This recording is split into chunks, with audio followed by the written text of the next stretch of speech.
भाई का नाम यूसुफ है और ये कह रहे हैं कि इनकी बहन को हेपेटाइटिस सी था।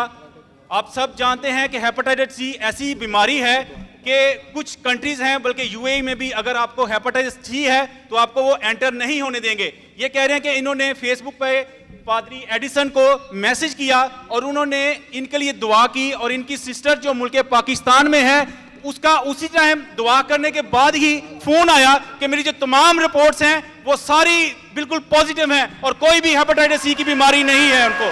खुदावंद के नाम को जलाल हो। जोरदार तालियां बजाएं, यीशु के नाम को जलाल दे, क्योंकि जब हम ताली बजाते हैं तो खुदावंद हमारी जिंदगियों में मौजूद करता है। अगर ताली बजानी है तो यीशु के लिए ताली बजाएं, क्योंकि सिर्फ वही है जो हम सब की जिंदगियों में मौजूद करता है।